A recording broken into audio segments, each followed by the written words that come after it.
right, Clint, Cliff, welcome to the St. Augustine's Asylum for the Mentally Ill. My producer Tom said good things about you. In your backpack is a flashlight, a voice recorder, an EMF, and a couple of little fun occult things. We'll let you know when to take those out. Ready to pay off some of those college debts and beer tabs? Well, of course you are. And when you're ready, enter in through those front doors.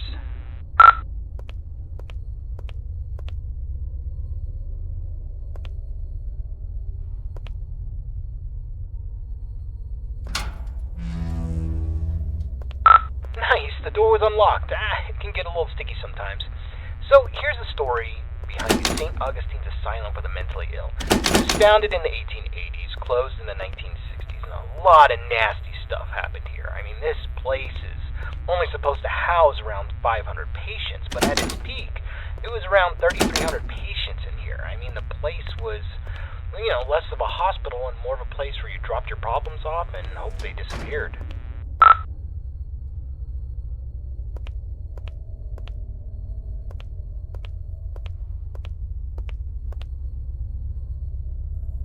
In the end, this place was sort of against what the Bible's supposed to teach. I mean, there was no love here, no grace, no healing. The patients were not here to be rehabilitated. Ordinary people just wanted them gone to public. They shoved those with non-threatening mental conditions or those deemed inappropriate to society together with legitimate psychopaths and murderers and other violent monsters and basically said, let God sort it out. The atrocities in here are just... This is where the 100 hallways patients would convene, and we heard that the patients pre-1920 actually received decent care. Once you came to this place, then the war hit, never left. Depression hit, then the budgets all fell apart. The room you stand in once healed 20 patients in need of attention, and by the end, 150 patients would pass through this room, naked, starving, attacking each other at random, flaying themselves with metal wires from their beds. Be careful where you step.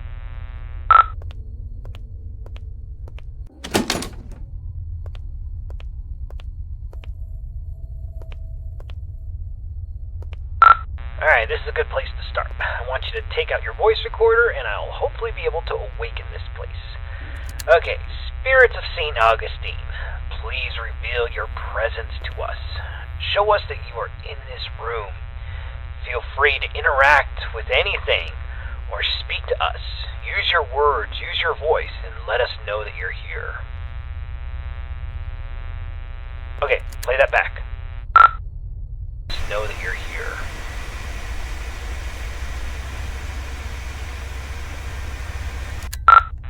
Nothing. Alright, let's try that again.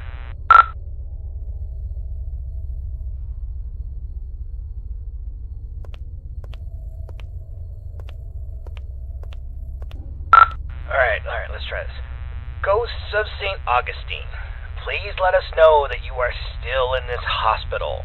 I give you permission to reveal yourself. I give you permission to come to life. Just give us a sign that you're here. Tell us where you are. Speak to us now into this microphone. Alright, check that. Now into this microphone. Alright, let's try one more spot.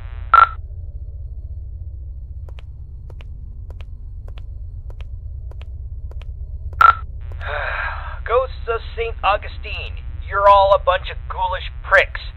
Show up or piss off!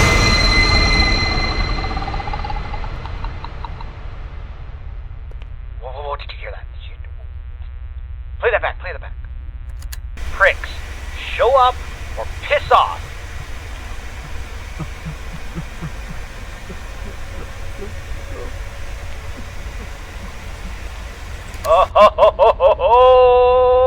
Alright, looks like we got an investigation. Alright, I want you to go down the morgue hallway, and we're going to continue our investigation in the other gathering area.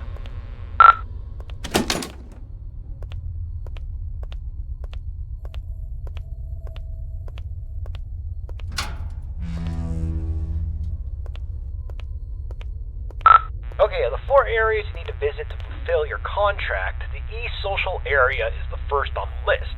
This is the area where the inmates who were deemed a danger to society would convene. You'll go to this room and perform a summoning ceremony. So walk into the center and we will begin.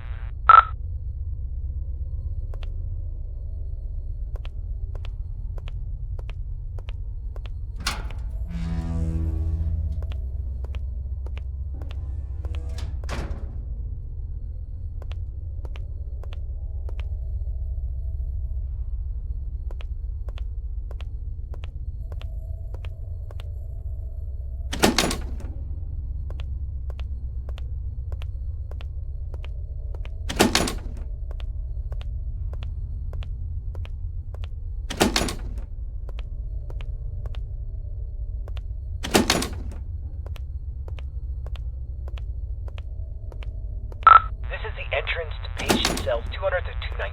We're talking extreme bipolarism, schizophrenia, dementia. Not necessarily dangerous, but it could be a challenge for society. Dang, the door's locked. This sucks.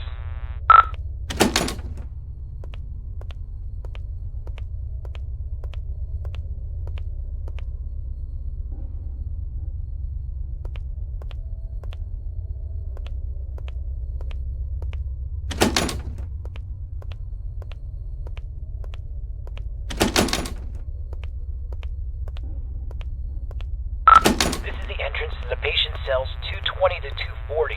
This is where they kept the lunatics, the murderers, the sociopaths, the worst of the worst, including Clive the Peeper Johnson. You'd think he would be a pervert with a nickname the Peeper, but the truth is far worse. He was extremely manipulative and very intelligent. He was a murderer and a maimer. Most of his victims could never identify him because he managed to convince them to gouge their own eyes out with metal wires and even their own fingernails. He came here due to legal loopholes, and when the facility went off the rails and the doctor stopped caring, he jumped into action. The patients who didn't listen were tortured, and the ones who did wandered around the facility, blind, screaming, and in constant fear. This door's locked too. Let's just start the ceremony. Spirits inside this asylum, we know that you're here. We release you from your restraints. Come forward and live again. This person is no longer shielded from the realm of the dead. You may be seen, interact, and manipulate him in any way as you see fit.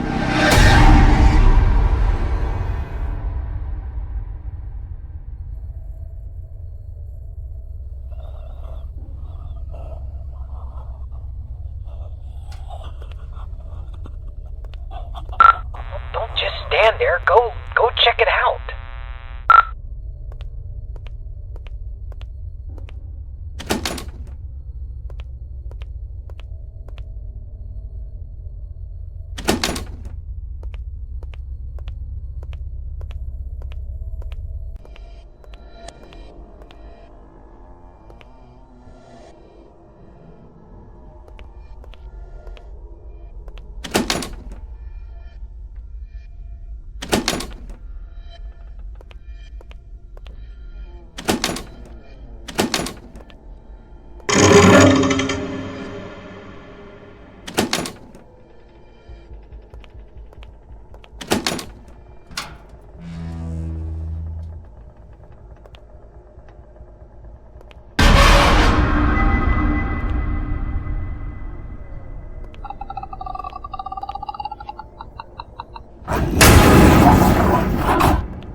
get out of this hallway and take your second right.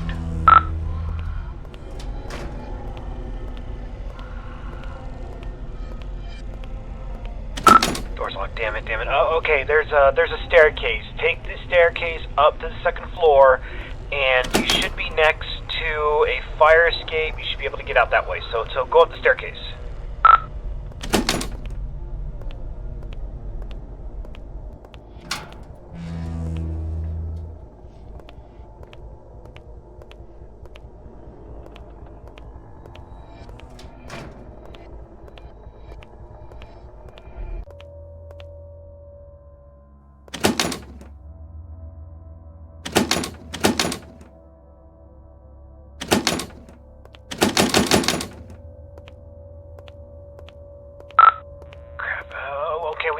Let's go get something to pry this door open. Go back downstairs. I bet you there was something downstairs we could probably use. Hold on. That staircase wasn't there before. This place doesn't even have a basement. What is going on? Alright, just... I don't think you got any other choice. I think you gotta make your way downstairs.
confession time. It's about the eyes. I kind of hid this from you. There's an urban legend, and I repeat, it's an urban legend about the peeper, Clive Johnson. You see, there was a patient who suffered from dementia and swore that Clive was more than just a mere man, and he would kind of haunt this patient all throughout the day. Rampant hallucinations that progressively got worse, but at night he never saw the peeper. Then he discovered that if he closed his eyes, he could escape Clive, but whenever he opened them, Clive would be there, waiting for him and getting closer and closer. Eventually, the patient used a fork, and he blinded himself. And while he was soaked in his blood from his sockets, he screamed to the entire hospital that he was free, he was safe. And a week later, 2 more patients charged Clive with stalking them, even though he was confined to solitary. I mean, it's crazy. They took their eyesights, too. This pattern didn't stop. I thought it was BS, but based on what we've seen tonight, I'll pretty much believe anything. So, try to get the hell out of there, and if it gets too intense, try to shut your eyes.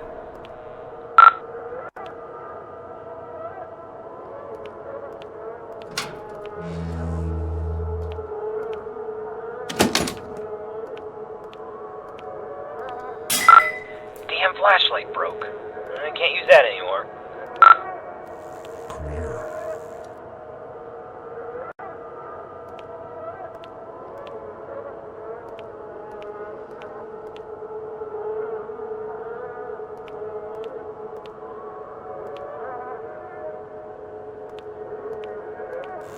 Come on closer. I see you now. Crap, Clive, run! He sees you!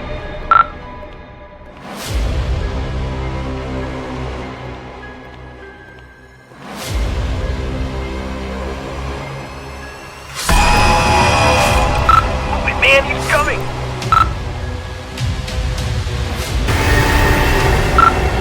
Door to the front!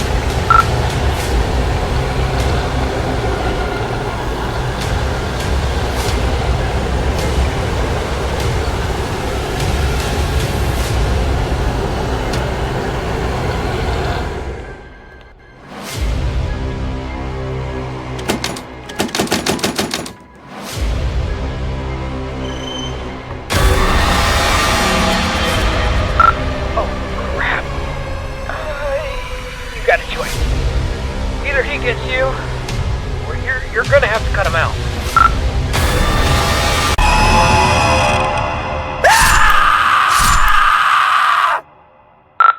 Holy crap, man. I can't believe you just did that. You freaking gouged your eyes out with a scalpel. Are you alright? I know you're not. Holy crap. Alright, we're getting a picture from your camera. Bad news is it's pitch black. There's no light. Your room, there's nothing I could see.